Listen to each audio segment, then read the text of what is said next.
បងប្អូនញ៉ាំបាយណាបងប្អូននេះខ្ញុំបានឆាស្លាប់មាន់ជាមួយខ្ញីបងប្អូនចូលរួមមួយខ្ញុំទាំងអស់គ្នានេះឆ្ងាញ់ណាបងប្អូនមកអង្គុយនិយាយនេះក៏ចង់ញ៉ាំម្ដងទៀតហើយខ្ញុំឥឡូវទៅធ្វើជាមួយខ្ញុំទាំងអស់គ្នាបងប្អូនខ្ញុំឆាខ្ញីដាក់ខ្លាញ់ឆាខ្ញីមកឆ្អិនចឹងទៅក៏ថែមខ្លាញ់តិចទៀតឆាខ្ទឹមបំពងឲ្យឈ្ងុយបងប្អូនជាមួយនឹងខ្ញីហ្នឹងណាកូរចូលគ្នាចឹងទៅហើយសាច់មាន់វិញខ្ញុំក៏បានយកទៅស្រុះចោល2минូតសិនបងប្អូនបន្ទាប់ពីស្រុះហើយខ្ញុំយកមកបំពងវាបំពងគ្រាន់តែមកឆ្អិនទេបងប្អូនចូលចិត្តក្រៀមបងប្អូនដាក់ក្រៀមទៅតាមបងប្អូនចូលចិត្តចឹងណា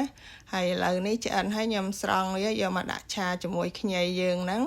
បានបន្ថែមគ្រឿងសោះដូចជាទឹកម្ទេសជ្រលក់មាន់ទឹកត្រីទឹក oyster sauce ហើយនិងទឹកស៊ីអ៊ីវខាប់ក៏មានម្សៅរ៉ូឌីផងដែរបងប្អូនបន្ទាប់មកឃើញគោកពេកខ្ញុំចាក់ទឹកមកច្រូចទៅប្រហែលមកកូនពេងអាកោអញ្ចឹងណាបងប្អូនតបមកយើងកូរឲ្យសព្វទៅភ្លក់ទៅវារៀងស្ទើប្រៃស្ទើជាតិខ្ញុំបានថែមម្សៅស៊ុបមាន់ហ្នឹងកន្លះស្ព្រាបាយទៀតចំណែកបន្លែវិញខ្ញុំមានតែហាឡាប៉េញ៉ូទេហើយនឹងស្លឹកខ្ទឹមឥឡូវនេះឆាខ្ញីស្លាប់មាន់ខ្ញុំឆ្អិនឲ្យបងប្អូនចូលរួមទាំងអស់គ្នា